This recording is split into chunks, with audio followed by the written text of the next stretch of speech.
Nutrivers, welcome to Benetalk, podcast yang bakal ngomongin seputar kesehatan dan gaya hidup sehat. Senang sekali hari ini saya, Feni Sofiani, bisa kembali bertemu dengan seluruh Nutrivers dimanapun Anda berada.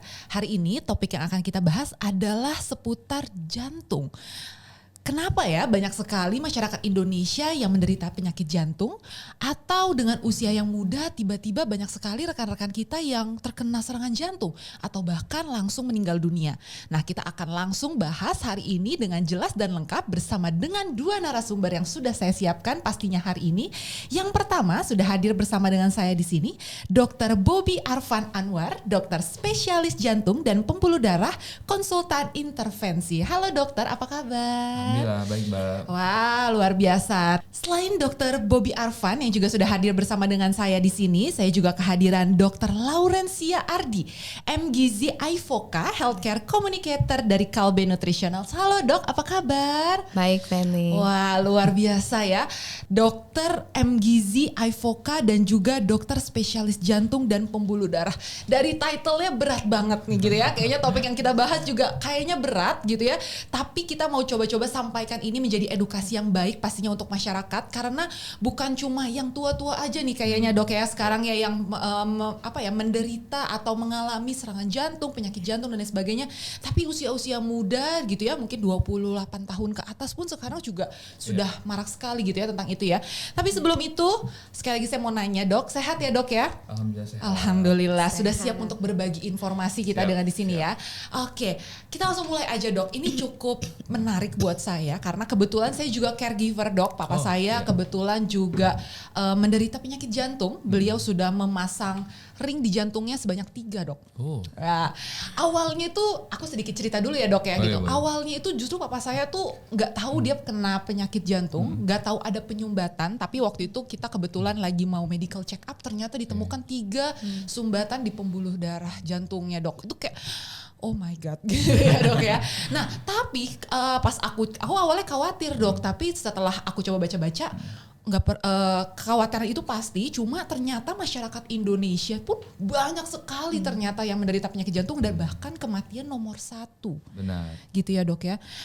Boleh nggak dok disampaikan juga sesuai dengan apa yang dokter pahami gitu ya terkait dengan kenapa sih masyarakat Indonesia dan kematian jantung itu menjadi kematian nomor 1 di Indonesia dok? Iya, terima kasih Mbak untuk insight-nya. Jadi betul ya, sampai saat ini di dunia dan juga termasuk Indonesia, jantung dan stroke merupakan penyebab kematian nomor 1 di Indonesia dan dunia. Dan khusus untuk jantung, penyebab kematian nomor 1-nya, karena kasus jantung juga banyak, itu disebut dengan penyakit jantung koroner atau bentuk beratnya serangan jantung akut. Ini banyak banget saat ini. Nah, kenapa ini banyak di Indonesia? Salah satunya pola hidup yang tidak sehat di masyarakat kita.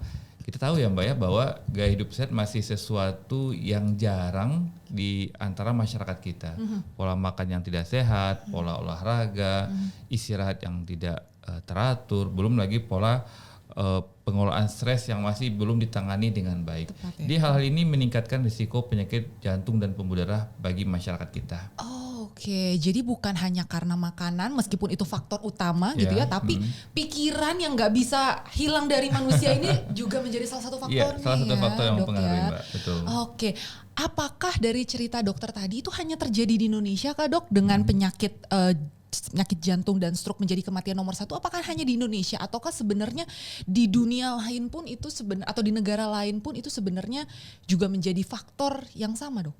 Sama, kurang lebih sama. Jadi kalau kita sebagai dokter jantung, kita ada forum internasional, kita membahas bagaimana karakteristik dari pasien-pasien kita di masing-masing negara. Kurang lebih sama antara kita dengan negara-negara yang lain. Tapi mungkin ada sedikit perbedaan dari karakteristik faktor risiko namanya Mbak. Mungkin di Indonesia kita lebih banyak masyarakat yang masih merokok, pola makan tinggi lemak, ya. Jarang sekali medical check up dan gaya hidup sehat itu masih sesuatu yang tidak dianggap serius. Mungkin di sana perbedaan kita dengan negara-negara yang lain. Oke, nah kalau tadi kita dokter sempat sampaikan terkait dengan penyakit jantung koroner yang sering disebut juga dengan serangan jantung. Itu yang menjadi paling masif ya dok ya? Maksud aku kayak misalkan kalau orang dengan penyakit serangan jantung atau memang sudah punya penyakit jantung yang sudah diketahui dan serangan jantung itu tingkat resiko kematiannya lebih tinggi dari serangan jantung ya dok ya? Betul. Jadi suatu serangan jantung sendiri Mbak itu merupakan suatu kondisi yang gawat darurat. Jadi kalau misalkan kita di IGD nih, di IGD itu di rumah sakit saya bertugas atau di rumah sakit lain, kunjungan kan sangat tinggi ya. Betul. Kita ada 3 zona, merah, hijau, dan kuning. Jadi kalau merah itu kasus-kasus yang berat dan risiko kematian, sementara kuning tidak seberat merah dan hijau yang ringan. Kasus jantung itu di zona merah. Langsung Zona merah. Langsung dengan serangan jantung langsung masuk betul, merah. zona merah. Jadi ketika ada orang datang dengan sakit dada yang hebat, sesak nafas yang berat, ini kita curiga serangan jantung, masuk ke zona merah. Kenapa zona merah? Karena memang kematian atau henti jantung bisa terjadi seketika, Mbak. Yang awalnya sekarang ngobrol, lagi masih cerita ke kita, nggak enak dada, begitu ya. Tiba-tiba beberapa menit kemudian tidak sadarkan diri dan mengalami henti jantung. Dan ini perlu tindakan pertolongan segera kalau tidak menyebabkan kematian mendadak, Mbak. Oke. Berat sekali ya awal pembukaan kita ini. Tapi sebelum kita masuk lebih dalam gitu ya dok, aku pengen tahu, tadi kan dokter sampaikan pertama kali yang menyebabkan penyakit jantung ini adalah pola makan, gaya hidup dan sebagainya. Aku pengen highlight satu-satu gitu ya dok ya. Yang pertama dari pola makan gitu ya. Mungkin dokter Lauren yang bisa bantu saya lebih detail gitu ya terkait dengan pola makan yang tepat, yang seharusnya seperti apa. Dan mungkin yang sering banget dokter temui justru orang-orang Indonesia yang menyebabkan trigger jantungnya tuh semakin tinggi tuh ketika dia mengkonsumsi apa dok gitu. Ya, baik, terima kasih Feni untuk pertanyaannya. Jadi memang pola makan itu menjadi pemicu salah satu atau faktor resiko ya dok. Dan kita tahu di Indonesia itu ragam makanan tuh sangat beraneka ragam. Dan enak banget dan tentunya jangan lupa juga cara pengolahannya. Cara pengolahan itu juga sangat mempengaruhi selain dari jenis makanannya. Jenis makanan tadi sebutin dokter mungkin suka mengkonsumsi daging berlemak. Kemudian kalau cara pengolahannya kita tahu bahwa makanan kita kebanyakan digoreng ya dok ya. Dan digorengnya pun itu kan yang deep fried itu yang menggunakan minyak banyak. Kita tahu kalau makanan digoreng dengan minyak banyak, misalnya ayam goreng gitu, ikan goreng. Yang minyaknya banjir minyaknya gitu ya, banyak ya, itu pasti akan menyerap minyak. Dan minyak itu merupakan salah satu sumber dari asupan lemak. Nah, sebenarnya direkomendasikannya itu untuk konsumsi makanan dalam satu hari itu kan kita dietnya diet seimbang. Di mana diet seimbang itu kalau ada piring makan bulat, setengahnya itu harusnya sayur dan buah-buahan. Seperempat di bawah itu adalah karbohidrat, seperempatnya lagi protein. Nah, lemak di mana? Nah, sebenarnya pada saat kita makan protein, makan buah, makan karbohidrat, sumber karbohidrat tuh pasti juga ada lemak. Nah, lemak sendiri kan asupannya kurang lebih itu dari total satu hari itu adalah sekitar 20-30%. Nah, yang sering memicu terjadinya penyakit jantung koroner atau serangan jantung itu adalah lemak jenuh. Di mana sebenarnya asupan lemak jenuh itu juga dibatasin, harusnya kurang dari 10%. Kurang dari 10% dari satu hari itu. Nah, lemak jenuh tuh paling banyak didapat dari mana? Didapatnya adalah dari misalnya tadi yang saya bilang di deep fried, digoreng minyak. Kemudian jeroan, kalau suka konsumsi jeroan, misalnya makan bakso pakai tetelan. Nah, itu salah satunya yang memicu terjadinya kolesterol yang kemudian bisa menyebabkan penyakit jantung koroner. Oh, banyak kan juga yang sampaikan kan lemak dibutuhkan tubuh, tapi nggak sebanyak itu ya dok ya. Memang betul. Jangan jadi excuse di iya situ betul. Ya, dok, banyak orang yang apalagi sekarang juga ada diet ketogenik ya dok ya, itu konsumsinya ada enak nih boleh makan yang enak-enak yang lemak. Makanan yang berlemak tuh pasti enak ya. Nah, itu padahal sebenarnya yang disebut diet ketogenik pun juga harus memperhatikan lemaknya adalah lemak yang baik atau lemak tidak jenuh. Oke, gitu. lemak baik atau lemak tidak jenuh gitu ya dok ya. Boleh nggak sedikit disampaikan juga ke kita gitu ya, mungkin aku dan teman-teman di sini juga banyak yang awam gitu ya. Lemak yang baik dengan tadi yang dokter sampaikan tuh harusnya lemaknya dengan kategori jenis makanan apa dok? Ya, kalau tadi lemak jenuh sudah saya sebutkan, lemak tidak jenuh tuh paling banyak kita bisa peroleh dari misalnya buah. Kalau buah ya misalnya dari alpukat. Alpukat tuh lemak baik, lemak tidak jenuh itu di dalam alpukat. Kemudian kalau misalnya dari makanan sehari-hari misalnya minyak ikan. Kalau kita makan ikan itu kan ada lemaknya ya. Nah, itu lemak yang baik itu dia tidak jenuh dan mengandung omega 3, omega 6. Nah, kita tahu omega 3 itu juga bisa membantu untuk menurunkan kolesterol. Oke. Gitu. Tadi kan juga mungkin kan kalau pengolahan ikan misalkan tadi Iya, dokter sampaikan ya, ikan kan digoreng dengan minyak, tapi minyak yang diperoleh atau dikeluarkan dari si ikan itu sebenarnya baik ya dok ya? Ya, kalau lemak yang di dalam ikannya sendiri itu baik. Kalau kita makan ikan tuh kan suka ada yang putih-putih ya. Iya. Nah, itu sebenarnya itu lemak fish oil itu gitu. Nah, itu yang kadang-kadang orang suka dibuang ya. Padahal itu harusnya dimakan karena dia mengandung omega 3. Itu. Jadi Contohnya besok-besok itu. kita serok kali ya dok ya, terus kita boleh makan tuh teman-teman ternyata Iya, ya. betul, Itu iya. soalnya bagus ternyata ya. Terus dari kacang-kacangan, misalnya dari almond, kacang almond itu kan juga lemaknya ada lemak tidak jenuh atau lemak baik. Oke, Gitu. jadi ini banyak sekali sebenarnya teman-teman mungkin salah satunya Nutrifers juga gitu ya, banyak yang denial tentang pola makan yang seharusnya yang dilakukan seperti apa yang dokter sampaikan gitu ya. Serasanya informasi tentang satu porsi makan atau satu piring makan itu sudah ada di mana-mana gitu. Cuma mungkin Iya, masih betul. banyak yang cukup denial dengan itu ya dok ya. Tapi perlu dipahami bahwa itu menyebabkan hal-hal yang tidak diikuti itu menyebabkan penyakit-penyakit Salah yang satunya, mungkin akan iya. muncul yang kita bakal bahas ini ya dok ya. Iya.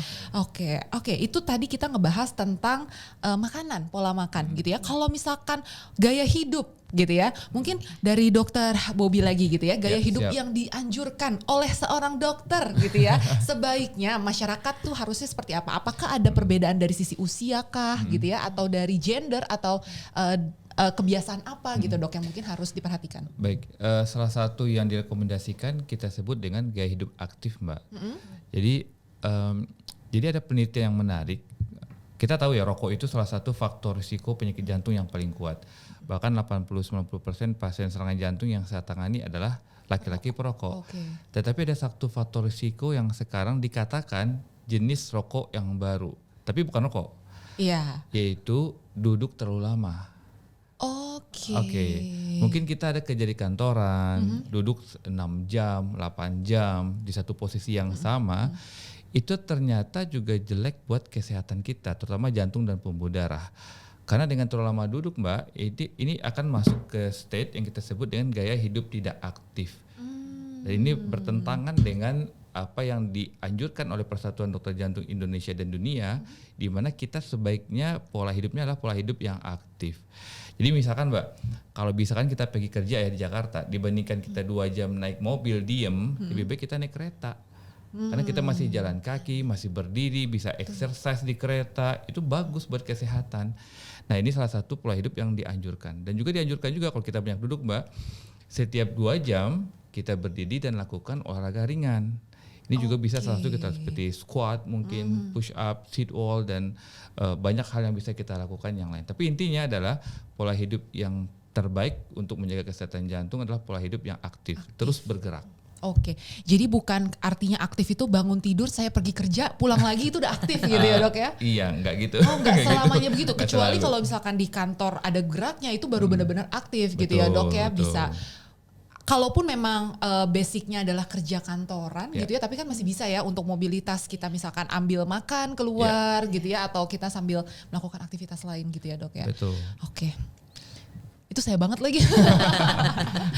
Oke, thank you banget dokter. Nah kalau mungkin dokter Lauren juga boleh menambahkan tentang pola tidur. Tadi yang sempat dokter Bobby sampaikan juga gitu ya, pola tidur yang dianjurkan itu sebaiknya berapa jam? Apakah ada perbedaan untuk usia remaja, dewasa, di atas 50 tahun atau sekian? Gimana dok? Ya, jadi kalau untuk pola tidur sendiri memang semakin bertambah usia itu untuk lamanya tidur juga berkurang. Jadi kalau kita remaja dengan anak-anak yang masih tumbuh dan kembang itu pasti berbeda. Memang pada anak yang masih tumbuh dan kembang ya pasti butuh tidurnya yang lebih lama. Nah kalau pada dewasa maupun remaja itu untuk lama tidurnya ya kurang lebih sekitar 8 jam ya dalam satu hari. Yang perlu dipastikan juga tidurnya adalah tidur dalam. Deep sleep. Ya, kadang-kadang ada yang tidurnya cuman kayak tidur ayam-ayam ya orang bilangnya. Nah, itu sebenarnya bukan tidur yang direkomendasiin karena kita kurang tidur itu juga akan memicu terjadinya stres, capek gitu ya. Itu juga akan ujung-ujungnya akan ke arahnya adalah kolesterol yang kemudian akan ke penyakit jantung koroner jangka panjangnya seperti itu. Jadi tidur yang tidak berkualitas Iya, gitu ya betul, dok ya, yang itu yang berkualitas. menyebabkan juga ternyata pengaruhnya kadang-kadang suka gitu ya, tapi ternyata itu berpengaruh juga ya gitu ya, ada kolesterolnya, ternyata ada berpengaruh pada jantungnya juga. Oke, baiklah dok. Oke dok, tadi satu lagi mungkin terkait dengan pengelolaan stres gitu ya. Nah kalau pengelolaan stres itu mungkin kita bisa lebih banyak, salah satu olahraga yang mungkin dianjurkan juga yoga gitu ya dok ya, terus mungkin apalagi dok mungkin buat pengelolaan stres yang mungkin pasien-pasien dokter nih, saya nggak stres kok tapi ternyata kayak pikirannya penuh gitu ya dok ya. Ya, sebenarnya stress release salah satu poin penting juga dalam pencegahan bahkan dalam penanganan pasien-pasien jantung, Mbak. Pertama kalau orang yang belum pernah sakit jantung, stres ini bisa dalam jangka panjang tentunya, baik secara pikiran ataupun pekerjaan, itu meningkatkan hormon yang kita sebut dengan hormon adrenalin atau kortisol. Ini bikin jantung kita berdetak lebih kuat, pembuluh darah kita mengecil. Nah, lama-lama ini bisa meningkatkan tekanan darah kita. Tekanan darah adalah faktor risiko, dan tekanan darah tinggi adalah faktor risiko salah satunya penyakit jantung koroner. Kalau lebih lanjut lagi ini bisa menyebabkan risiko diabetes, peningkatan kolesterol akibat dari stres saja, sehingga manage stres itu penting bagi orang yang ingin mencegah penyakit jantung. Dan juga seperti mungkin ayahanda Mbak sendiri yang penyakit jantung, stres juga bisa dihasilkan dari kekhawatiran. Oh, saya saat ini penyakit jantung nih, udah pasang ring 3. Jangan-jangan nanti saya serangan jantung ulangan. Ini juga stres lagi. Iya, tambahan pikirannya. Tambah pikiran lagi, sehingga nanti akan memperburuk kontrol dan keteraturan dalam pengobatan pasien. Nah, dianjurkan kita ada mekanisme yang mungkin masing-masing orang akan berbeda, bagaimana dia bisa mengolah stresnya. Misalkan kalau yang masih muda nih, yang belum sakit jantung, miliki hobi tertentu yang positif. Apa saja boleh, silakan, tapi kalau bisa yang baik. Seperti saat ini sudah ada teman-teman kita nih senangnya olahraga, lari, jogging, pedal, itu bagus buat stress release. Atau punya komunitas yang support satu sama lain, itu juga bagus. Nah, kalau untuk yang sudah sakit jantung yang lebih senior, ini support dari keluarga penting. Seperti mungkin namanya kakek-kakek senang dengan cucunya, diajak jalan keluar, makan bareng, itu juga bagian dari stress release. Dan itu dianjurkan loh Mbak. Sederhana ya, sederhana tapi aja. ternyata itu manfaatnya sangat besar agar seseorang keluar dari zona stresnya. Begitu. Jadi stres itu sangat penting untuk dikelola Mbak. Ya.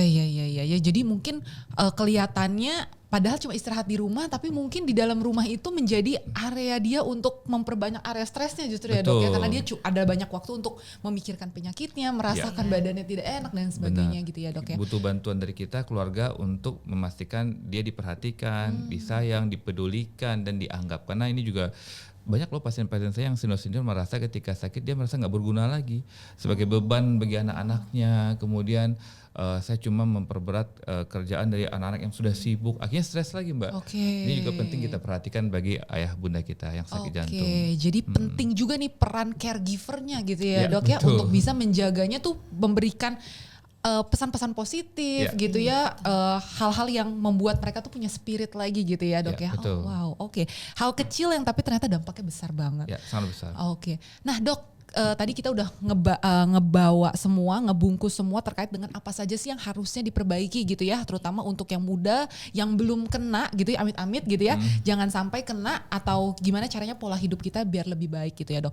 Nah tapi selanjutnya aku pengen memperdalam lagi tentang penyakit jantungnya dok. Siap. Penyakit jantung itu kan identiknya dengan rasa sesak nafas gitu ya dok ya. Apa sih yang membedakan rasa sesak nafas biasa dengan rasa sesak nafas sebenarnya dari penderita jantung dok? Ini pertanyaan menarik. Tapi semoga setelah saya jelaskan nggak overthinking Mbak. Oke. Karena banyak juga setelah dijelaskan akhirnya teman-teman kita cocok logi ya. Oh jangan-jangan saya juga merasa ini jantung ini gitu. Jadi kalau secara umum sebelum kita masuk ke gejala, kita harus jelaskan dulu siapa aja sih yang berisiko penyakit jantung. Ini harus dijelasin dulu. Baru kemudian kita bahas gejalanya. Orang yang berisiko penyakit jantung yang pertama rata-rata orang yang sudah di atas usia 35 tahun. 35 tahun. Jadi kalau masih 30 tahun ke bawah masih kecil lah kemungkinannya. Yang kedua, laki-laki itu lebih berisiko penyakit jantung dibandingkan dengan wanita. Ini dulu. Karena laki-laki tidak punya hormon estrogen sebanyak wanita, Mbak. Oke, jadi Dan tadi pertama usia di usia atas dulu, 35 tahun, 35. terus kemungkinan besar di laki-laki. Laki-laki jenis gitu ya. kelamin. Kalau wanita baru berisiko pertama jika sudah menopause, estrogennya sudah turun, atau dia masih menstruasi tapi memiliki gaya hidup yang nggak sehat seperti merokok atau nge-vape. Udah Oke. itu juga berisiko seperti laki-laki. Oke. Yang ketiga dan selanjutnya kalau menderita hipertensi, diabetes atau perokok aktif lebih dari 10 tahun. Oke. Jadi kita itu dulu tuh. Oke, 3 Kita- poin penting itu dulu ya Itu dok dulu, ya, harus kembali faktor, di iya, faktor realize. risikonya apa dulu. Nah, kalau kita punya faktor risiko ini dan kemudian mengalami gejala yang akan saya jelaskan berikut, baru kita bisa pikirkan ini suatu penyakit jantung. Oke. Yang pertama, nyesek atau sakit dadanya itu karakteristik dari jantung yang khas kalau terasa di dada bagian tengah, Di tengah. atau kiri dada. Kiri. Oke, kalau di kanan enggak, kecil banget kemungkinan. Oke. Di tengah atau di kiri. Yang kedua, rasa sesak atau nyeri ini dicetuskannya pada saat aktivitas sedang sampai berat.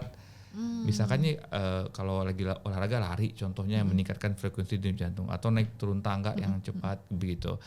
Dan yang ketiga, jika nyeri dadanya ini berkurang dengan istirahat. Jadi ketika sakit dada berat, ketika aktivitas yang dibawa istirahat enakan gitu loh. Dan dia punya faktor risiko yang tadi, maka ini kemungkinan kita curiga, kita nggak memastikan, Oke. curiga ini adalah suatu gejala penyakit jantung. Jadi khasnya itu sesak atau sakit dada penyakit jantung dengan sakit yang lain ada yang tadi kalau rasa sakit atau sesak dicetuskan oleh aktivitas sedang sampai berat. Dan berkurang dengan istirahat. Oke. Adapun kalau sakit dada atau sesaknya lagi istirahat tenang-tenang aja kok nggak enak ya dadanya sakit ya itu nggak khas jantung. Oke, gitu. oke. Jadi tuh perlu diperhatikan juga ya gitu ya sama seluruh Nutrivers gitu ya. Kalau misalkan memang udah ada tanda-tanda seperti itu pun juga nggak bisa langsung self diagnosis gitu ya dok ya. betul. Tetap Jangan harus sampai diperiksakan nanti juga ke dokter. was-was, ansietas, ketakutan sendiri setelah nonton podcast kita Mbak. Enggak, justru ini sebenarnya langkah-langkah awal kita harus lebih aware Aware, gitu ya betul. teman-teman ya. Tapi kalau misalkan udah tadi menemukan salah satu gejala yang merasa badan tidak nyaman, ada rasa sakit dan sebagainya, akan sangat lebih baik Check ketika up langsung dulu, cek ke dokter. Dan belum tentu jantung, tapi kan nggak ada salahnya kita check up lebih dini lebih bagus. Iya betul, karena yang setahu aku yang aku juga pernah alami gitu ya dok, sakit lambung itu juga bisa memicu sesak Oh, iya, nafas betul. gitu ya dok ya. Jadi banyak faktor, cuma tadi yang dokter sampaikan itu spesifik banget kalau Ya. misalkan rasa sakit di tengah atau di kiri Ya. dan juga saat olahraga misalkan saat aktivitas tinggi Ya, gitu ya. betul. Oke, nah kalau misalkan kita ngomongin terkait dengan serangan jantung sendiri dok, Baik, apakah baik. itu juga tanda-tandanya selandai itu atau bukan selandai itu ya, maksudnya kayak bisa kita tenang dulu Ya, atau ya. rasanya biasa gimana dok? Lebih dramatis lagi. Oke. Jadi serangan jantung itu bentuk berat dari penyakit jantung koroner, Mbak. Yang saya jelaskan tadi itu bentuk stabil namanya. Oke. Jadi masih gejala awal lah. Tapi bentuk beratnya disebut dengan serangan jantung. Oke. Gejalanya adalah adanya rasa sakit di dada atau tengah dada yang sangat berat. Oke.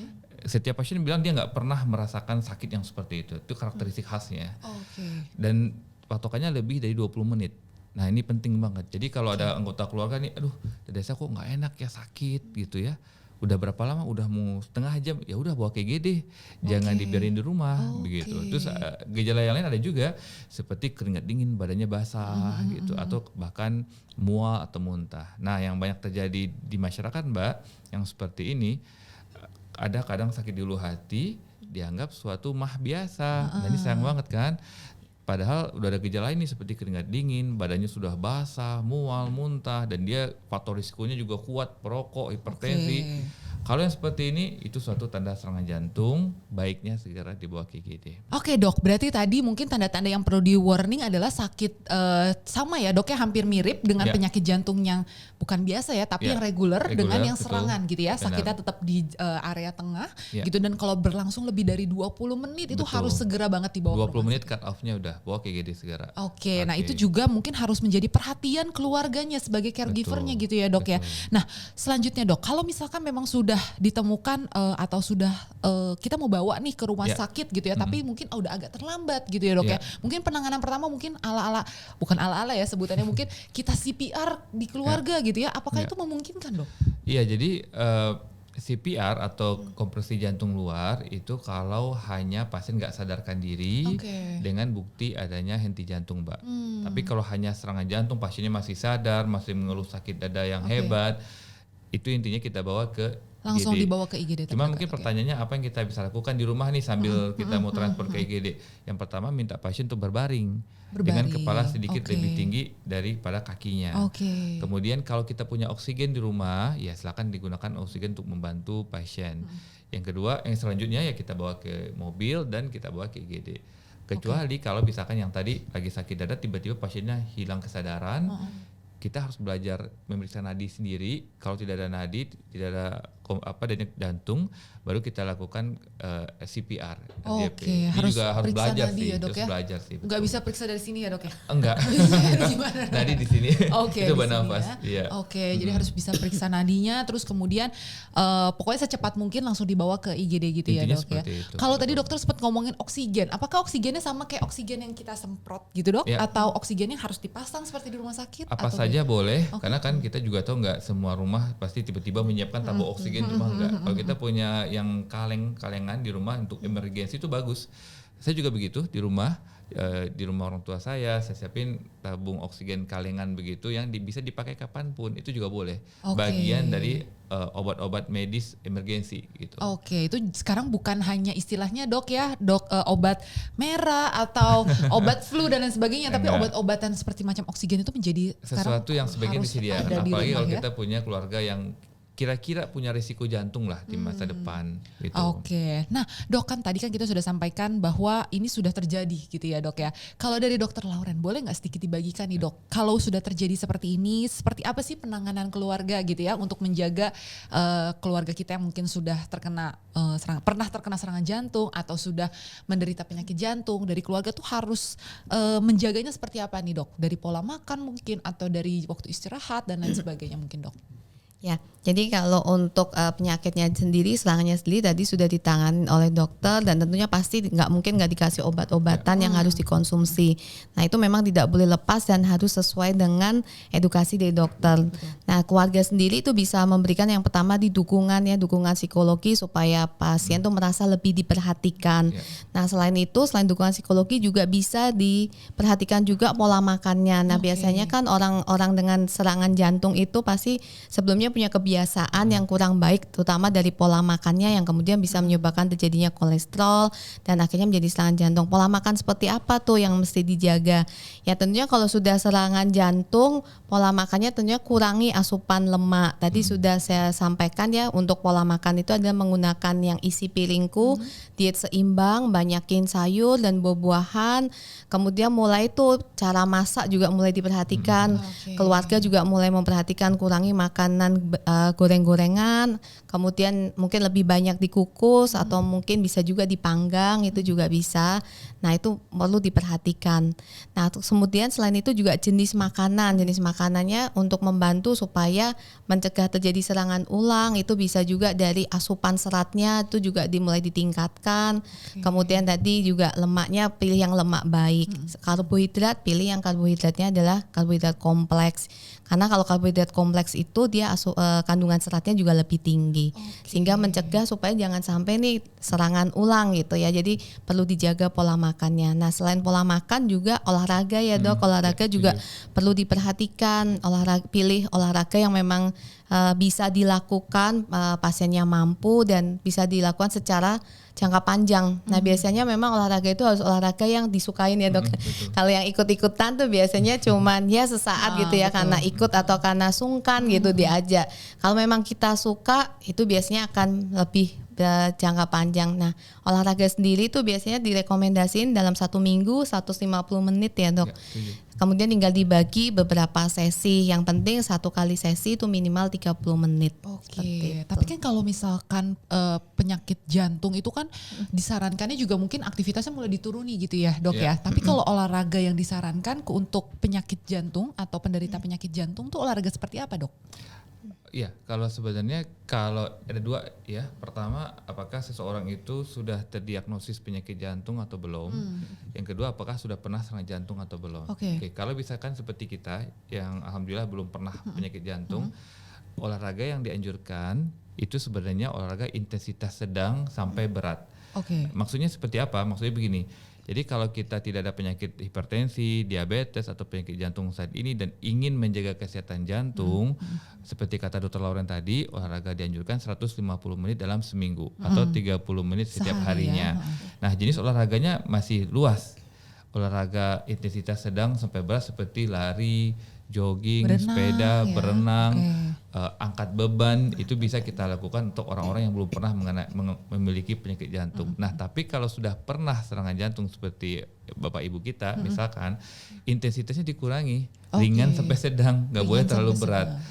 Seperti jalan cepat, sepeda santai atau berenang itu masih diperbolehkan. Jadi intensitas yang akan membedakan antara satu orang dengan orang yang lain tergantung apakah sudah punya penyakit jantung atau belum. Oke. Tapi yang jelas kalau sudah pasca serangan jantung, Mbak, kita dokter jantung juga punya dosis latihan namanya yang nanti antara satu pasien dengan yang pasien yang lain akan berbeda setelah dilakukan pemeriksaan yang terukur nantinya. Oke. Gitu. Jadi kalaupun juga ya dok ya, misalkan saat melakukan exercise tiba-tiba ada merasakan sesuatu. Yeah. Nah sesuatunya ini tuh biasanya apa dok yang mulai harus dihentikan ya olahraganya atau mulai harus beristirahat? Kira-kira sesuatunya ini biasa apa di dok? Mulai sesak nafas atau seperti apa? Ya benar, salah satunya ketika seseorang merasakan sakit dada, rasa tidak nyaman di dada atau rasa pusing mau pingsan. Oke, Kalau jadi sudah tidak sampai harus itu harus berhenti. Oke, Ya. jangan dipaksa 30 menit gitu ya kalau Jangan memang juga. udah rasanya udah mulai nggak nyaman, Ya. sakit di dada itu udah boleh harus dihentikan, mulai Betul. pemeriksaan lebih lanjut gitu ya dok betul ya. sekali. Oke, wah seru banget, seru banget. Aku juga sebagai caregiver jadi lebih aware gitu ya, apalagi teman-teman juga sebenarnya mungkin juga yang ada di sini banyak kan caregiver gitu ya. Betul, Nah jadi betul. kita semakin harus lebih aware tentang hal tersebut. Nah selanjutnya nih dok, mungkin yang aku pengen tanya lebih dalam bahwa kalau misalkan sekarang juga faktanya tadi dokter sempat sampaikan 35 tahun ke atas potensial lebih tinggi gitu ya, tapi sedihnya temen aku tuh ada yang usia waktu itu masih 25, 26 itu juga ada yang tiba-tiba kena serangan gitu ya dok ya. Betul. Apakah serangan yang tadi sempat aku sampaikan di usia 25-an itu tuh sebenarnya ada faktor turunan dok? Iya.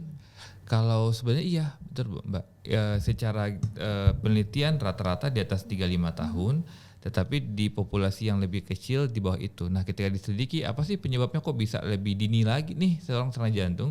Bisa genetik, bisa, walaupun persentasenya nggak banyak, tapi tetap itu pola hidup dan kebiasaan. Oke. Contoh yang paling sering serangan jantung pada usia muda adalah merokok. Ini yang pertama, karena rata-rata seorang perokok biasanya usia sekolah kan. Yep. 10 tahun kemudian di usia 20-an, 10 tahun merokok sudah terbentuk penyempitan. Yang kedua pola makan tentunya seperti Dr. Lauren jelaskan tadi. Mungkin dari kecil bahkan muda kita sudah terbiasa makan makanan yang gak sehat. Sehingga mulai terbentuk ketidakseimbangan kadar lemak kita, kolesterol kita. Yang kita tahu kolesterol tinggi juga merupakan salah satu faktor risiko untuk terjadinya penyempitan. Jadi kalau teman-teman yang masih muda nggak ingin serangan jantung, jangan merokok dan perhatikan kadar kolesterol kalian. Kolesterol ya. Iya karena sekarang ternyata kalau dari dokter Lauren gitu ya menemukan banyak sekali gitu ya dok ya, ternyata di usia 25 pas dicek di lab kolesterolnya tinggi ya dok ya. Betul. Oke. Nah kalau misalkan tadi dokter Lauren kan juga banyak ngomongin tentang makanan gitu ya. Mitos atau fakta sih dok kalau makanan asin atau terlalu banyak garam itu juga menjadi faktor utama yang menyebabkan trigger dari penyakit jantung? Iya, jadi sebenarnya makanan asin itu juga berpengaruh karena faktor resikonya tadi adalah hipertensi atau tekanan darah tinggi itu juga bisa menyebabkan terjadinya serangan jantung. Makanya dari Kemenkes sendiri itu juga menganjurkan supaya membatasi asupan GGL, gula, garam, dan lemak. Nah itu salah satunya kan GGL itu mencegah terjadinya serangan jantung atau orang kolesterol, hipertensi itu dicegah. Itu memang harus dikurangi dan rekomendasinya kalau untuk garam sendiri itu sebenarnya tidak lebih dari 2 sendok teh. Itu kalau dibayar dikit banget ya.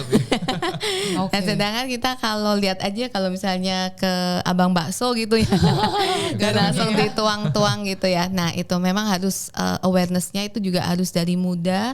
Dan memang pola makan dari keluarga itu sangat penting ya dok, karena itu yang akan dibawa terus sampai nanti dia dewasa. Jadi memang sebagai orang tua kita juga harus membiasakan anak kita untuk makan makanan tuh yang sehat. Itu. Yang memang bergizi ada Iya. manfaatnya untuk tubuh gitu ya betul, dok ya. iya. Oke, nah dok tadi kita kan ngebahas tentang pola makan ini sendiri gitu ya dok ya. Nah selanjutnya aku pengen tanya, kan lebih detail tadi kita ngebahas tentang kolesterol ini sendiri yang menyebabkan munculnya plak-plak mungkin yang Ya. ada di pembuluh darah jantung dan sebagainya. Apakah kalau misalkan kita makan makanan yang tadi yang enak banget itu tetelan atau ini nasi padang gitu ya dok ya, usus lah apalah itu kan enak banget gitu ya. Apakah hal itu tuh langsung membuat adanya penempelan di dinding pembuluh darah atau seperti apa sih dok mekanisme cara kerja kolesterol itu yang langsung bisa merusak jalur aliran darah di pembuluh darah jantung itu dok? Iya. Jadi sebenarnya bukan berarti ketika kita makan makanan yang berlemak seketika itu langsung menyebabkan penyempitan, tidak. Secara umum ya Mbak, sebenarnya yang membuat penyempitan itu adalah ketika kadar kolesterol jahat kita meningkat, namanya LDL-C. Oke. Kolesterol jahat LDL-C. LDL ya. Iya. Dan itu harus cukup tinggi. Yang kedua dibiarkan dalam jangka waktu yang terlalu lama begitu.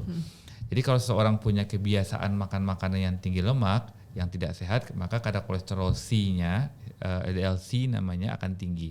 Nah LDL-C ini Mbak, jika dibiarkan terlalu tinggi dan ada pembiaran tanpa ada usaha mencegah dan menurunkan, dia sifatnya masuk ke dalam dinding pembuluh darah Mbak. Oke, dia menyusup di antara dinding pembuluh darah yang menyebabkan peradangan yang pada akhirnya menyebabkan penyempitan. Jadi ibaratnya LDL-C ini bahan baku dari penyempitan pembuluh darah. Sehingga para pakar dokter jantung kita di Indonesia dan dunia merekomendasikan ada batas-batasnya nih. Kolesterol dibutuhkan tubuh, iya, tapi ketinggian itu masalah begitu. Jadi ada rekomendasinya ketika sudah terlalu tinggi, kita harus ada upaya untuk mengendalikannya, baik dengan gaya hidup ataupun pola makan ataupun obat nantinya. Jadi mekanismenya adalah dengan menyusup ke dalam pembuluh darah dan menyebabkan penyempitan berupa plak aterosklerosis di kemudian hari. Oke, sambil kita diskusi ini aku sambil membayangkan gitu loh dok ya, kalau misalkan kenapa Indonesia tuh menjadi faktor kematian nomor 1 di penyakit jantung ya karena makanan kita kan kaya banget dan enak banget gitu ya dok ya. Nah kalau misalkan tadi kan dokter sempat sampaikan ya kita memang harus, kalau memang kita tahu menyadari makanan kita enak, kita harus ada upaya nih gitu ya untuk preventif lah dan lain sebagainya. Dokter Lauren boleh tambahkan nggak dok kira-kira preventifnya gitu ya, baiknya apakah bisa habis makan kita langsung konsumsi obat atau konsumsi sesuatu hal gitu ya yang kira-kira enak gitu ya, atau bisa tetap membuat kita makan tetap aja bisa seenak itu kok gitu tanpa perlu khawatir berlebihan misalkan dok? Ya, yang pertama mungkin harus diterapkan adalah mindful eating. Nah ini yang kadang-kadang orang suka lupa ya untuk harus mindful. Jadi kita harus tahu makanan yang masuk ke dalam tubuh kita itu adalah harus makanan yang berkualitas yang memang dibutuhkan oleh tubuh kita. Selain itu juga jumlah. Oke, ini makanan ini enak gitu. Saya boleh makan tapi dalam jumlah yang memang jangan terlalu berlebihan. Kan memang kalau segala sesuatu yang berlebihan tuh pasti tidak baik ya. Nah itu yang harus diterapkan dulu, mindful eating.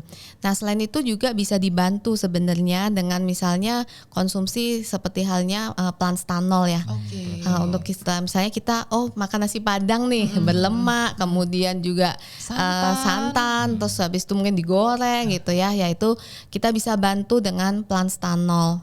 Planstanol ini membantu, salah satunya adalah mekanisme kerjanya adalah untuk menghambat penyerapan lemak dari makanan itu supaya tidak diserap di dalam usus.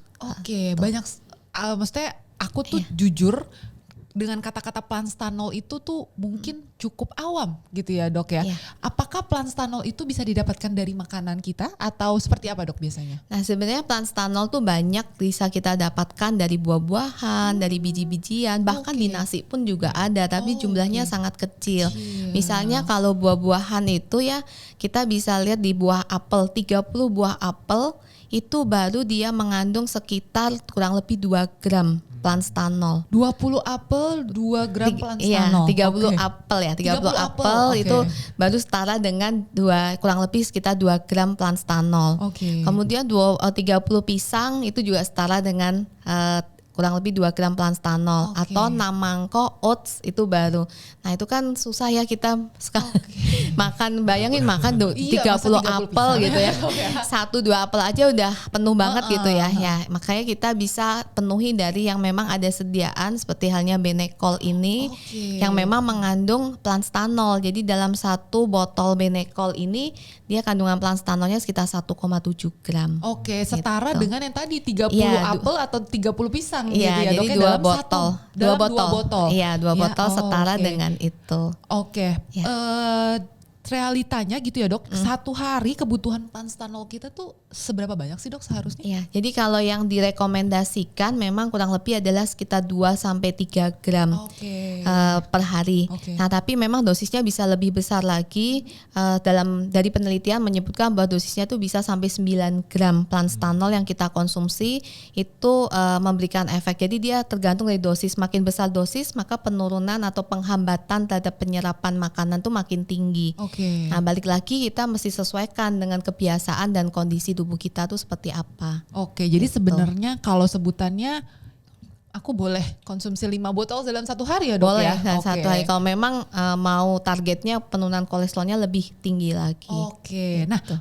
kalau misalkan kita ngomongin minuman seperti Benecol gitu ya dok ya, bolehkah minuman seperti Benecol ini dikonsumsi juga oleh yang memang sudah pernah punya riwayat serangan jantung atau terkena jantung? Atau emang udah ada penyumbatan aja gitu dok? Ya, jadi sebenarnya untuk planstanol itu kalau dari rekomendasi sendiri kan memang dia untuk preventif ataupun suportif. Jadi kalau sudah pernah kena serangan jantung pastinya dari dokter juga akan memberikan obat-obatan untuk mengendalikan kolesterolnya, LDL-nya harus sangat rendah ya dok kalau sudah pernah ada serangan jantung gitu. Nah untuk si Benecol sendiri itu bisa ditambahkan. Jadi obat dari dokter tetap dikonsumsi ditambahkan dengan Benecol ini. Misalnya setiap kali habis makan utama ya, makan siang ataupun makan malam, setelah itu minum Benecol. Tujuannya apa? Karena dari penelitian menunjukkan dengan obat yaitu dari golongan statin yang biasanya untuk menurunkan kolesterol ditambah dengan Benecol itu bisa menurunkan kolesterolnya lebih besar lagi dibandingkan kalau hanya mengkonsumsi obat tunggal. Oke, Gitu. jadi dengan kolaborasi antara vastatin iya, tadi dengan Benecol itu justru impactnya akan lebih lebih baik gitu ya, bagus dok, lagi dari hasil penurunan penelitian. kolesterolnya. Oke.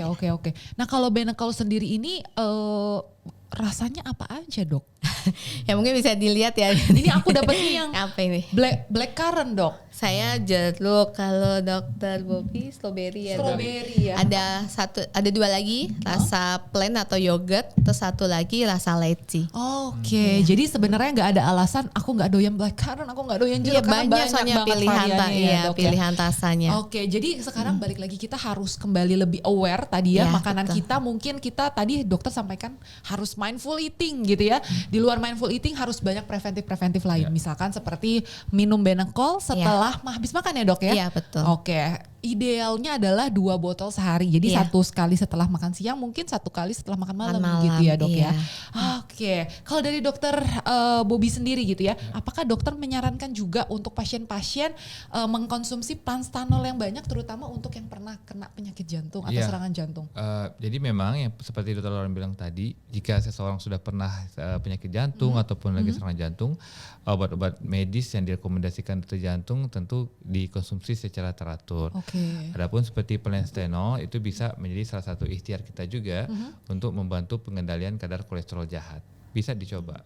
Oke, luar biasa ya. Jadi bentuknya kecil ya dok, tapi ternyata ini segalanya ya dok ya, berperan sangat penting untuk kesehatan, terutama untuk mengendalikan kolesterol yang mungkin kita nggak pernah tahu, tiba-tiba usia muda udah kolesterolnya pasti cek udah tinggi gitu ya dok ya. Oke, dokter Lauren, tadi dokter Bobby sudah sampaikan apa saja yang mungkin harus di-prepare gitu ya ketika memang ada sanak keluarga kita yang ini tanda-tandanya udah ke arah serangan jantung atau emang udah punya penyakit jantung gitu ya dok ya. Nah kalau memang sudah terbukti ada penyakit jantung yang menimpa keluarga atau diri kita sendiri gitu ya, atau keluarga terdekat kita gitu, caregiver itu harus melakukan apa aja nih dok? Dari pola makan mungkin, dari pola hidup, maintain stres atau apapun itu dok, kira-kira apa yang harus dirubah dari si caregivernya ini sendiri gitu dok? Baik, jadi kalau untuk keluarga sendiri yang pasti juga harus memberikan dukungan psikologi ya ke kepada pasien supaya pasien merasa tidak sendirian, pasien diperhatikan gitu. Jadi supaya dukungan psikologi itu tetap berjalan.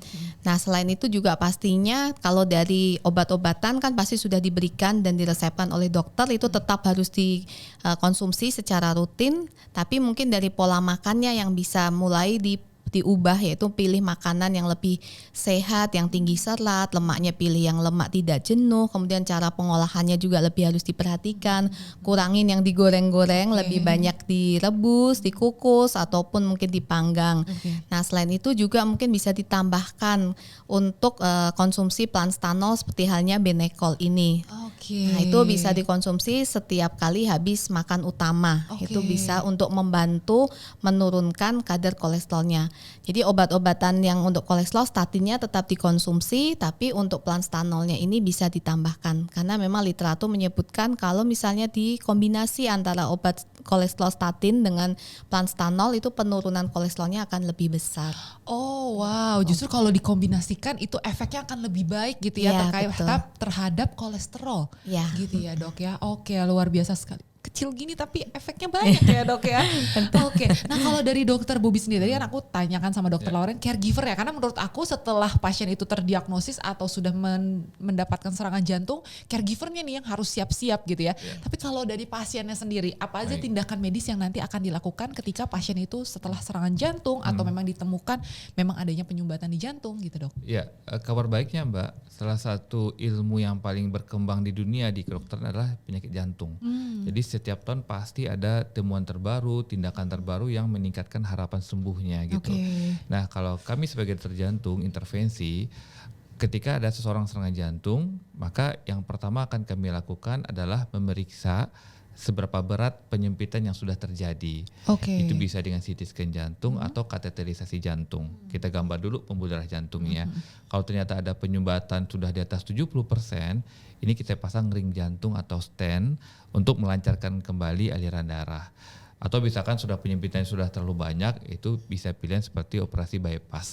Tapi intinya dua tindakan ini itu sudah sangat maju dan angka kebarnya sudah sangat tinggi. Jadi yang penting buat teman-teman kalau ada keluarga nih yang sakit jantung, serangan jantung, bawa aja ke rumah sakit, diserahkan kepada profesional, nanti insya Allah akan ada penanganan yang terbaik nanti. Itu udah pasti yang paling baik, jalur paling baik ya dok ya.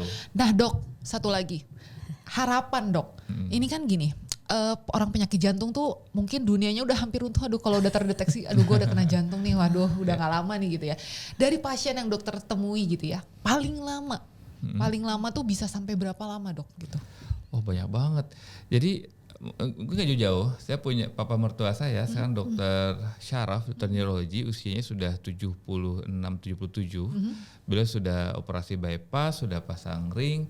Hari ini masih praktek, masih produktif, masih berenang, masih kuat berenangnya, masih aktivitas, masih ngajar, dan sepertinya tidak akan berhenti dalam waktu dekat. Jadi selama kita sakit, kita berobat dan ada ikhtiar, harapan untuk panjang umur dan produktif itu selalu ada Mbak. Yang masalah adalah ketika sakit kita berhenti, kita nggak berusaha berobat, mengubah gaya hidup, di saat itu memang kondisi kita akan turun. Jadi masih panjang ya dok ya, berarti bukan berarti kalau saya sakit saya langsung runtuh nih semua hidup saya selesai gitu, enggak ya dok ya, ternyata masih panjang ya. Yang penting spirit tadi itu yang dokter Lauren juga sampaikan sama dokter Bobi, luar biasa. Salah satunya mungkin dengan dukungan Benecol juga pastinya ya dok ya, tadi dokter sampaikan berapa kali dok tadi diminumnya dok? Benecol ini setiap kali habis makan. Setiap kali habis makan utama tuh boleh konsumsi, karena tadi seperti saya sebutkan literatur menyebutkan bisa sampai 9 gram per hari. 9 gram per hari gitu ya dok ya. Kalau misalkan dalam satu Benecol ini ada berapa kandungan Planstanol? 1,7 gram kurang lebih. 1,7 gram. Dan kalau misalkan dalam satu hari sebenarnya kebutuhan kita berapa dok akan Planstanol ini sendiri? Nah sebenarnya untuk kebutuhannya itu kan seperti tergantung dari kita mau menurunkan kolesterolnya itu sejauh apa, kondisi tubuh kita juga seperti apa. Nah kalau misalnya kita mau untuk preventif aja, kita bisa mengkonsumsinya adalah setiap kali habis makan utama kita konsumsi Benecol. Gitu. Jadi habis makan minum Benecol, eat Benecol, ulang lagi gitu ya dok, eat Benecol repeat, eat Benecol. Itu betul. Jadi salah satu tagline baru saya sekarang ya, eat Benecol repeat. Jadi jangan khawatir gitu ya, makan sarapan pagi gitu ya, makan siang, makan malam, atau bahkan sore-sore mau makan berat pun silakan kembalikan minum setiap Benecol kali lagi habis ya. makan ingat Benecol. Gitu. Oh pasti. Oke, luar biasa. Thank you banget Dr. Lauren dan Dr. Bobby, insight yang luar biasa yang saya dapatkan hari ini. Pasti teman-teman di rumah juga sebagai penderita ataupun juga sebagai caregiver merasa informasi yang luar biasa sekali kami dapatkan. Oke, Dok, mungkin terakhir Dr. Bobby dan Dr. Lauren, aku pengen tanya, bagikan tips gitu ya Dok ya, mungkin untuk teman-teman kita, baik itu penderita maupun caregiver, apa sih yang harus dilakukan step-step berikutnya dan apa saja yang perlu di warning dari para penderita penyakit jantung sendiri, Dok? Ya, yang pertama buat Bapak Ibu yang sudah ada penyakit jantungnya jangan patah semangat. Sakit jantung bukan akhir dari segalanya. Saat ini sudah banyak banget ikhtiar yang bisa kita lakukan untuk sembuh dan sehat. Perhatikan 5 hal. Yang pertama, perhatikan apa yang kita makan dan kita minum, kualitasnya. Perhatikan yang kedua, perhatikan apa yang kita hirup, yaitu kualitas udara. Yang ketiga, perhatikan apa yang kita lakukan, yaitu aktivitas fisik. Yang keempat, perhatikan kualitas istirahat kita, jam tidur kita. Yang dan terakhir, perhatikan tingkat stres kita. Jika kita bisa mengendalikan 5 hal ini, insya Allah akan baik-baik saja. Luar biasa. Kelihatannya sederhana, tapi ternyata itu manfaatnya besar sekali. Sangat ya, Dok. besar. Wah, thank you banget Dr. Bobby. Mungkin dari Dr. Lauren? Ya kalau dari saya mungkin dari sisi nutrisi pola makannya ya. Jadi sebenarnya kan ada quote ya Dok yang mengatakan Fanny bahwa kita itu adalah apa yang kita makan. Nah kita tuh menggambarkan apa yang kita makan. Nah kita bisa tahu apa yang kita makan itu apakah berkualitas makanannya, berlebihan atau tidak ya digambarkan dari tubuh kita. Nah karenanya untuk itu maka kita harus tetap selalu mindful eating. Setiap kali kita mau makan itu kita pikirkan makanan ini tuh ada manfaatnya nggak sih buat tubuh kita gitu ya. Ini berkualitas nggak sih buat tubuh kita untuk kesehatan kita. Nah itu yang mesti diperhatikan. Jadi apa tubuh kita itu adalah apa yang kita makan dan tetap lakukan mindful eating. Oke, luar biasa. Thank you so much Dr. Bobby, Dr. Lauren, luar biasa sekali. Dari awal sampai akhir saya tuh merenungkan diri saya sehat nggak ya gitu ya. Jadi setelah ini saya yakin saya dan teman-teman Nutrivers semuanya pasti akan melanjutkan kami dengan kehidupan yang lebih sehat. Itu janji saya. Ya semoga saya tetap berkomitmen dengan itu. Sekali lagi thank you banget Dr. Bobby dan Dr. Lauren gitu ya. Informasi dan insight yang luar biasa untuk saya dan juga pastinya untuk Nutrivers dimanapun Anda berada. Dan pastikan Anda juga selalu mengkonsumsi Nutrif Benecol, minuman dengan planstanol yang dapat Anda konsumsi setelah makan besar. Jadi eat Benecol repeat, eat Benecol repeat. Oke, baik, terima kasih Dr. Bobby dan Dr. Lauren, insight yang luar biasa untuk saya dan pastinya untuk Nutrivers dimanapun Anda berada. Dan pastinya Anda juga jangan lupa untuk selalu mengkonsumsi Nutrif Benecol setelah habis makan. Eat Benecol repeat, eat Benecol repeat untuk mendapatkan kehidupan yang lebih sehat pastinya. Sampai jumpa di podcast Benetalk selanjutnya. Bye-bye.